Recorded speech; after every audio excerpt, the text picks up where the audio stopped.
Hey everyone, and welcome to the Greek Current Cafe. All eyes are on President Trump these days with executive orders and his brash calls with foreign leaders, particularly allies, dominating the headlines. One foreign leader that Trump seemed close to in his first term but has yet to really engage with is Turkey's President Erdogan. Before I turn to our guests, here's the central question. With the Trump 2.0 era officially underway, where is the Erdogan-Trump relationship headed, and how will this impact U.S. Turkey ties and the region? Here's what I think. While President Biden kept Erdogan at arm's length and out of the White House, Turkey's president will try to reforge the bromance that defined his relationship with Trump the first time around. And I think Trump is primed to rekindle that relationship. We all know that President Trump sees himself as a deal maker who will pick up the phone and try to cut deals even with authoritarian leaders. And I think he sent signals that he still sees Erdogan as a partner. He nominated a close ally in Tom Barak to serve as ambassador in Ankara. Now, on the other hand, if you remember, it was during Trump's first presidency that the U.S. kicked Turkey out of the F-35 program and imposed CAATSA sanctions. But that was largely thanks to Congress. Will we fall back into this same dynamic in Trump 2.0, or are we in store for something else? With that, I want to open up our debate here and bring on our first guest, Stephen Cook. Stephen, welcome back on the Greek Current Cafe. Thanks. Pleasure to be here. Stephen, you've watched Turkey, Erdogan, and his relationship with U.S. presidents closely over multiple administrations as the Council on Foreign Relations senior fellow on the region. What's your take here? Are all the pieces in place for this and for Erdogan to, rekindle his bromance with Trump? Well, that's certainly the expectation in Ankara, and I think it's an expectation here in Washington as well among the Trump people. The president does have a personal affinity for the Turkish president, and during the first term, on those few occasions that Team Trump asked me my opinions on U.S. Turkey policy, they were very clear that there were limits to what the United States would do because of that relationship. As you quite rightly, he didn't want to sanction the Turks over the S-400. He looked for every way to do it. He blamed Obama for it. It was only the result of Congress putting the CAATSA sanctions in the NDAA, the National Defense Authorization Act, that no president is not going to sign, that we had the sanctions on parts of Turkey's defense industry. So I certainly think that there will be a rekindling of this relationship. After Bashar al-Assad fell, Trump did have a number of ambiguous statements about Turkey and Syria. He said, well, they've been trying to get this for thousands of years, and they have, and, very smart. Erdogan's very smart, but essentially he's saying, well, now that you broke it, now that it's your responsibility. I fully expect Erdogan to resume effort to get the United States to withdraw from Syria, making the claim to President Trump, Turkey is a better partner for fighting ISIS rather than our longtime partner in Syria, the Syrian Democratic Forces. And that's because, as we all know, Erdogan actually really wants to snuff out Syrian Kurdish nationalism. And the way to do that, in part, is by destroying the core of the SDF, which is the People's Protection Units, otherwise known as YPG. So lots of interesting things that are about to happen, though it is somewhat curious that the president hasn't picked up the phone and called his friend, President Erdogan. I expect that will happen relatively soon. Clearly, the administration is focused inward. He's really spoken to a number of leaders, but he really only placed a call to Saudi Crown Prince Mohammed bin Salman and Israeli Prime Minister Benjamin Netanyahu coming here on February 4th to meet with Trump.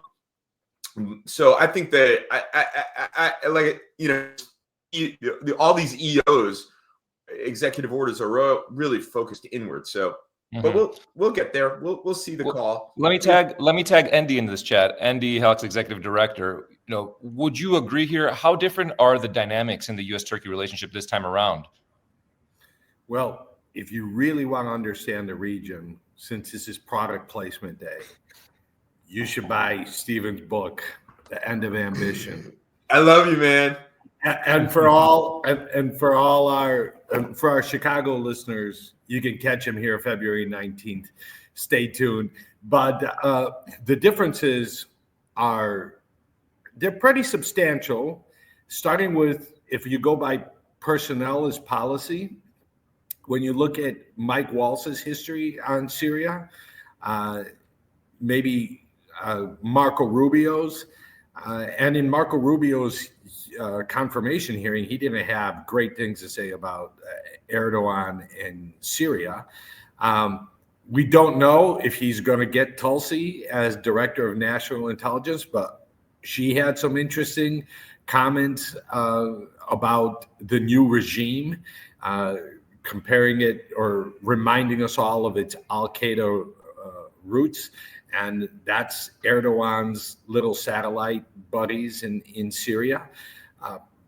But it's still, it's kind of Stephen alluded to, it's an audience of one. If he changes his mind, I don't know that you're going to have a Jim Mattis or John Kelly doing what they did to temper Trump's moves in Syria last time.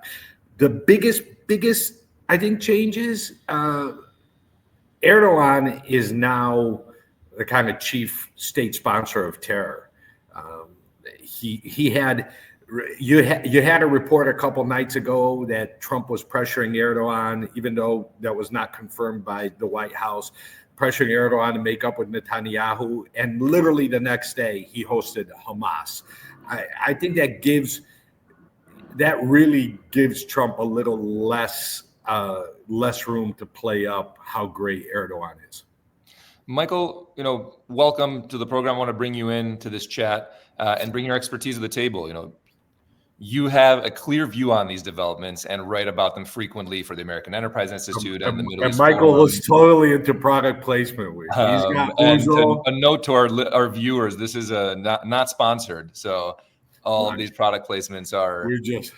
Hey, he goes with Uzo, Stray Dog Gin. Shout out to our guy Ted. This is Greece's gin, right?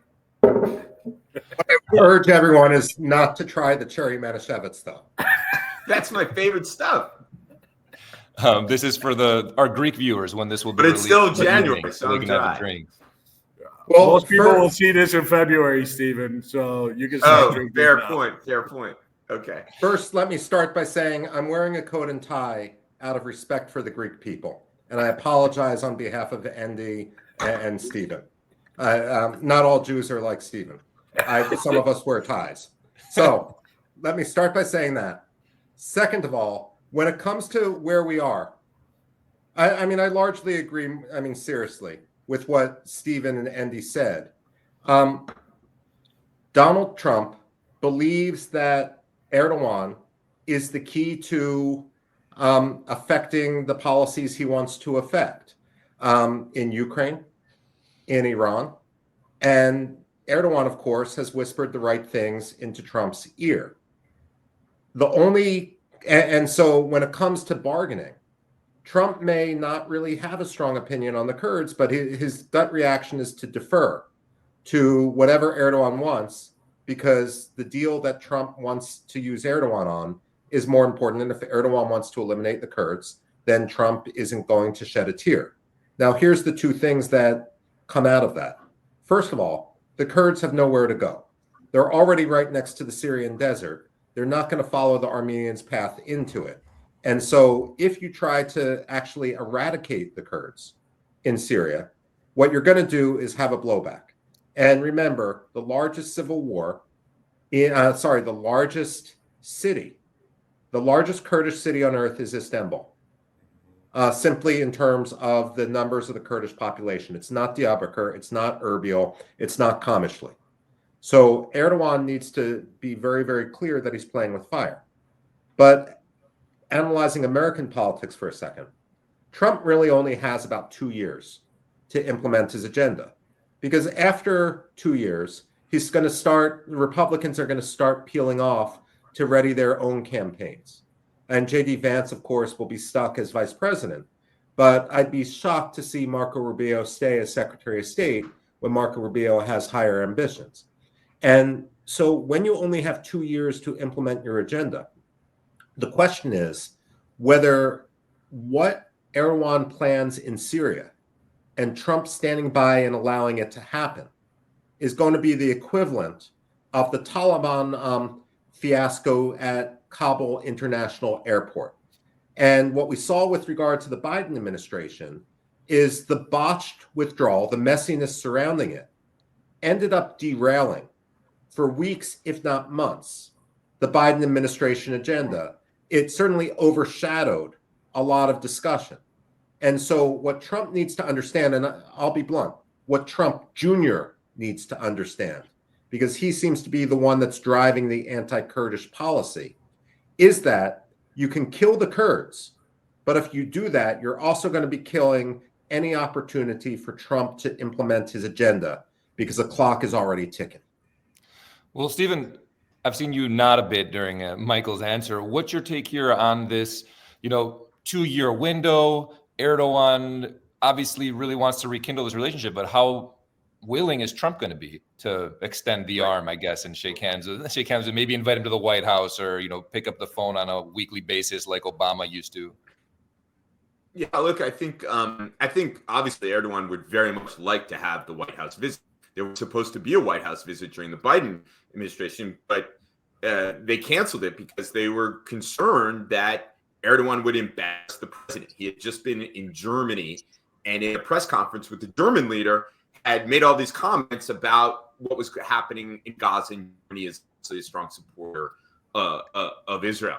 And so that, if folks in the Trump White House are aware of this, and I believe in knowing some of them, I believe that they are, that it's going to be tough to extend an invitation to, especially since if in fact he did have this conversation with Erdogan and said, you should patch things up with the Israelis and Netanyahu, and then the next day has entire Hamas leadership in Turkey. It's clear that the two men aren't on the same pages. That's not to suggest that Trump has this ideological or cultural affinity to Israel in the same way that Biden did. But nevertheless, he understands what his political interests are here, and particularly his evangelical base is very strongly supportive of a strong pro-Israel policy. There's something else I want to pick up that I think he's talking about. He alluded to something that I alluded to, which is the fact that the president is the Secretary of State and the National Security Advisor and the Secretary of Defense. So there may be all these people. Marco Rubio may have strong views about Turkey and Syria. National Security Advisor Mike Waltz may have strong views about Turkey and Syria. But the president seems to take his own counsel on these issues. And so it doesn't necessarily mean that because the Secretary of State or the National Security Advisor think that the United States should take a tougher stand on Turkey and Syria, that's necessarily going to happen. Trump's inclination during this term, it continues to be in the early days, is to reduce U.S. forces around the world, and Syria is one of those places. And what Erdogan at that very surface level says makes a lot of sense. Hey, we're the second largest army in NATO. We'll fight ISIS. We'll keep an eye on these guys and so on and so forth. I don't think Trump has a deep understanding of how deeply the Turkish government is complicit in the extremist phenomenon in Syria. But I think in Ankara, they're hoping to paper over that and say, who, us? We're on the front line with ISIS. Be rational. How could that possibly be? I mean, I've gotten that lecture any number of times. It doesn't work with Michael Duran. What's that? From Michael Duran or from someone else? From someone else. So okay. It's not going to work with me, but it may in fact work with the president, whose political interest is to withdraw American forces around the world. And, doesn't, his essential view is, well, Syria's yours now, Turkey, do it. But I think Michael's right. I think, if they try to take down the YPG and destroy the Kurds, they won't. They've been fighting. If you take the argument that the PKK and the YPG are the same, they've been fighting these people since 1984. What makes them think that they'll succeed now? So they're just asking for a conflict and a terrorist campaign against them. Well, I want to stick with something that you brought up, which was, how vocal this administration, the Trump administration, has been on Hamas, and the fact that Erdogan was hosting Hamas leadership just this week. To quote a lyrical bard of our times, DJ Khaled, who says, "Congratulations, you played yourself." Is Trump playing himself with these visits and hosting Hamas here? Trump or Erdogan? Erdogan, sorry. Yeah, Erdogan is playing himself, but he's been doing that consistently. He's the leader of the Muslim Brotherhood in the Middle East, and he is stuck by that. He thought, if you want to go back to Stephen's previous book, False Dawn, I told you, product placement episode. I got you saw him playing, trying to enable Muslim Brotherhood related governments throughout the region. I think Erdogan is completely still relying or counting on the U.S. withdrawing from the region, and not only from the Middle East, from the Eastern Mediterranean. We've talked about this before. He gets really upset every time the U.S. further invests in Greek bases and in a security relationship with Cyprus, and the Kurds. Anywhere else that the U.S. invests is just drives him crazy, because it means he really thought, and I think Obama gave him a lot of reason to think, that the U.S. was leaving the region to him. And now that's not the case. He probably thinks Trump's going to do the same thing. And the only adjustment that I'll make in this 2-year timeline that Michael laid out, there are still some pretty important hearings that are going to go through the Senate. The Senate has shown, as it's showing right now with Tulsi, it's not going to necessarily lay down on every nominee. I would say that, whoever, we still don't know who the Assistant Secretary of State for Europe is going to be. We know Tom Barak's going to be up for a confirmation hearing, and they're going to be up before Jim Rish's committee, and Jim Risch was not easy on Erdogan, was one of the leaders on getting the CATSA, had legislation set up to hit Turkey with sanctions if they took action against the Syrian Kurds. And even one of Trump's key interlocutors with the Turkish government, Lindsey Graham, has made it known that his red line is the Syrian Kurd issue. So Trump may want to do it, may not care about the Kurds. I agree with Michael. He doesn't care about the Kurds. He can maybe run over his advisors, but don't underestimate Congress's leverage in this first 6 months. And also don't underestimate something that Stephen's spoken about before. Where Erdogan really played himself is he created bandwagoning in the region. 10 years ago or 13 years ago, when Stephen, again, wrote his first book, he would have never imagined this grand partnership of Egypt and Greece and Cyprus and Israel and the East Med Gas Forum, now that has the Saudis and the Emiratis and the Abraham Accords. Erdogan, the more he pushes some issues, especially Muslim Brotherhood related issues and sovereignty challenges, he will deepen that bandwagoning, and then Trump will say, well, I don't really want to simultaneously piss off Mohammed bin Salman and Sisi and Netanyahu and the Greeks and the Cypriots for the sake of Erdogan. Let me jump in if I may, Thanos. Yeah, absolutely. I agree with what Stephen and Endy have said, but let me broaden this out just a little bit. Sure. What we have now in terms of Turkish-American relations is a sucking chest wound. What Erdogan is proposing to do is slap on a Band-Aid. Mm-hmm. Now, he may be successful in the short term in terms of charming Trump, but the fundamental rot that exists in Turkish-American relations is deepening simply because of the ideological direction in which Erdogan is pivoting Turkey. So even if Erdogan is able to kick the can down the road a little bit with regard to the Trump administration, it's only going to make the eventual confrontation between the United States and Turkey over Turkey's behavior worse. And if the Muslim Brotherhood or reformed al-Qaeda groups are able to consolidate power in Syria, although let's be blunt, Ahmed al-Sharaa only controls about 35% of the country right now. If they're able to consolidate control, it's not only going to make Syria into a further problem in terms of terror sponsorship, but it's going to endanger the Kingdom of Jordan. Now, we're going to have a situation where perhaps 4 years down the line, we're going to be in a much worse situation with regard to Syria. And Trump may not realize that because he's into short-term bargains and may figure he'll deal with the problems as they emerge later on.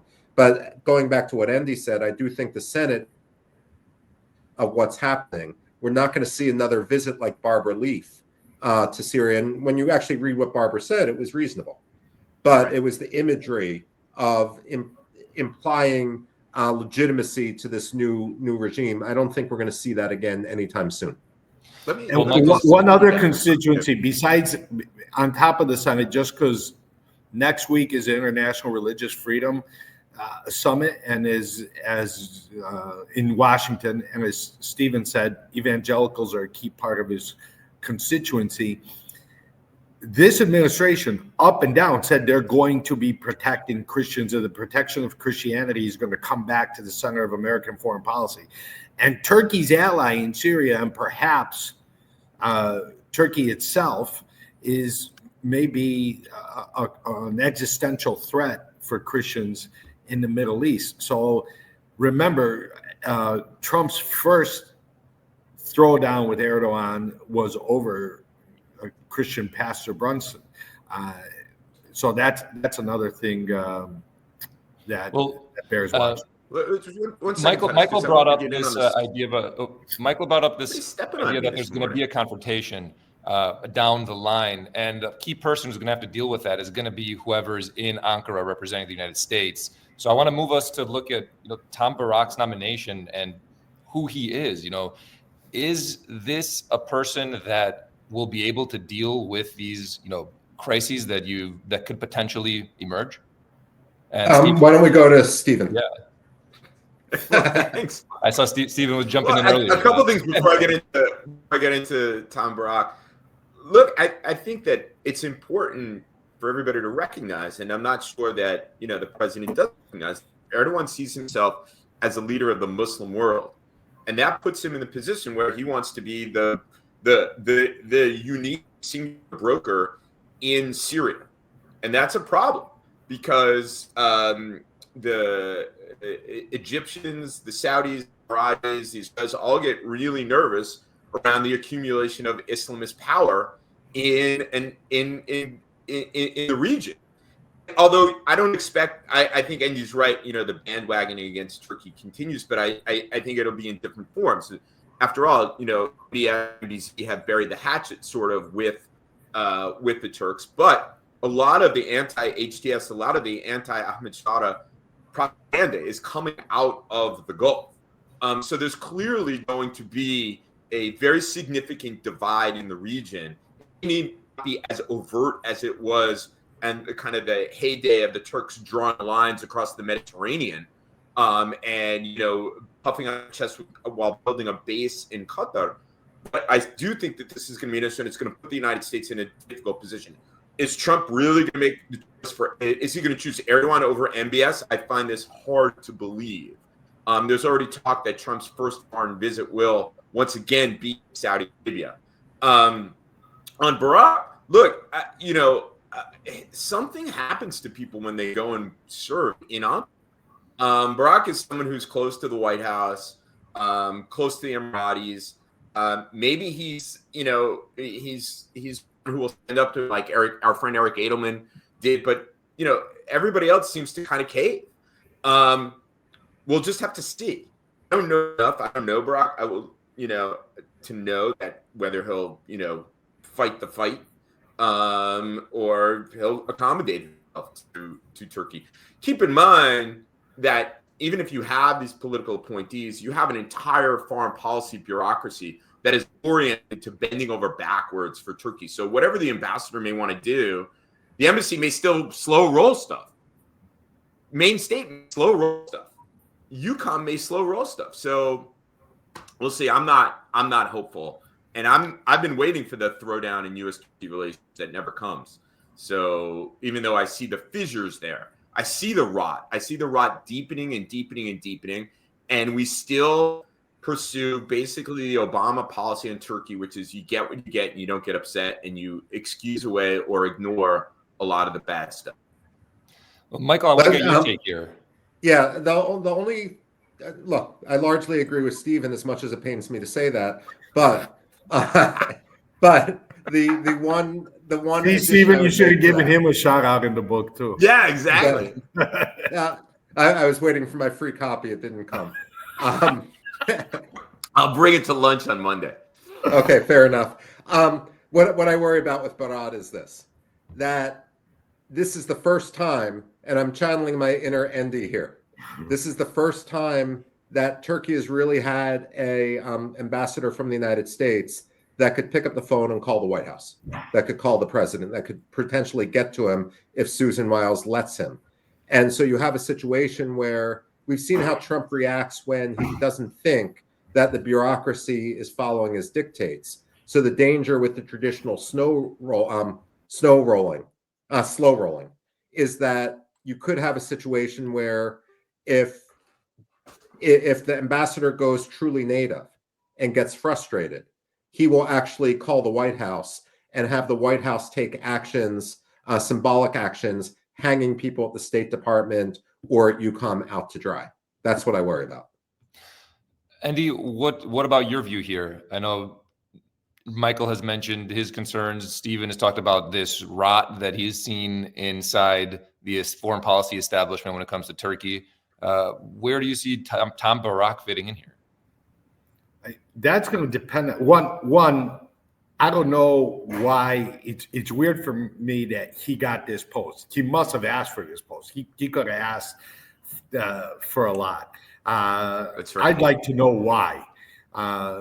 Also, we know his ties with the Emiratis, and I don't know if that's if this is an attempt to create some reconciliation or stunt the bandwagon or try to bring Turkey into the whole Abraham Accords scenario. The last 10 years, everything. Think about what's been going on in the region. Abraham Accords, the 3+1, the East Med Gas Forum, IMEC. Turkey is on the outside. Maybe Barak is meant to get Turkey back in the inside. I think they're underestimating the crises that he's going to face. Here, let's think last week. Don't understand. We've had these conversations about the blue homeland doctrine, right? And of course you have the Barbara Slavin of Turkey, Mike Duran, who clowns himself every time he talks about the Aegean or the Eastern Mediterranean, saying that Greece is making outrageous claims in the Aegean and the Eastern Mediterranean. Actually, Greece has not exercised its rights in the Aegean and the Eastern Mediterranean, but Turkey is out there proclaiming a doctrine that ignores the existence of islands. It's making claims on not only territorial waters and exclusive economic zones, but actual territory. This is a threat not only to Greece, but to Israel, to Egypt, that are working with Greece.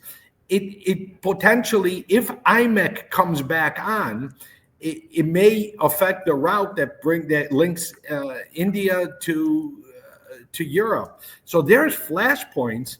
And actually, you know what I want to hear? I want to hear in the back-to-back hearings of Tom Barak and Kimberly Guilfoyle, I want to hear that if Turkey starts violating the conditions on overflights and challenges to Greek sovereignty, how they are going to deal with the letter that the State Department gave to the Senate Foreign Relations Committee and the House Foreign Affairs Committee saying we'll cut off arms sales. There will be a flashpoint. There was flashpoints in 2020 when Erdogan and Trump were getting along. There was almost a war in the Aegean. We were not paying attention because of COVID over here. There will be a flashpoint. I want to see how he deals with it. And that question should be asked in his hearing. Well, I think that's an important place to pivot. Mismatch here between the ambassadors who were appointed to Athens and Ankara. That's an entirely separate conversation, I think. But I want to pivot where Endy left off, and as we close out our show, look ahead, especially at this hearing. And we have a feature. You're all our viewers are aware of it, but I'll run over the rules for you guys because we didn't use it in our first turkey roast around Thanksgiving. But we've got an NBA shot clock, 24 seconds on the clock for you guys to answer a question that I'm going to pose to you. But given where Endy left off on what he wants to hear in these hearings, what's one thing that you think needs to be asked as Barack, sits down for his nomination hearing with the Senate Foreign Relations Committee? Stephen, let's start with you. 24 seconds on the clock. Time starts now. Two questions. One, does he support his predecessor's view that Turkey could get back into the F-35 program? And second, what would he say to Erdogan the next time the Turkish president convenes a mass rally in Turkey, declaring Israel worse than the Nazis because they enjoyed the support of the United States of America? All right. Michael, you're up. Same question. Okay. I'm actually going to go further and punt on Tom Barack. I will say that what needs to be asked with regard to the intelligence confirmations is whether the insertion of false Turkish intelligence into the American system is the worst intelligence scandal that we've had. We haven't audited Turkish intelligence, and yet we see time and time again what they provide us is nonsense. Right on the dot, 24 seconds flat. Endy, I know you got one question in earlier, but is there something else that you think needs to be highlighted in these hearings? I'm going to be like Steph Curry and fire off 4. All right. How are you going to get Turkey to comply with CAATSA? Do you consider Turkey as a state sponsor of terrorism? Are you ever going to hold Turkey accountable for attacks on U.S. troops on shore leave or surrounding Incirlik Air Base? And how are we going to resolve the Sheridan Circle case? All right. Thank you all for joining. To our viewers, make sure to tune into our weekly Greek Current Cafe on YouTube. You know where to find us. And January's over, guys. January's over. Have a good one, guys. Thanks. Okay. Thank you.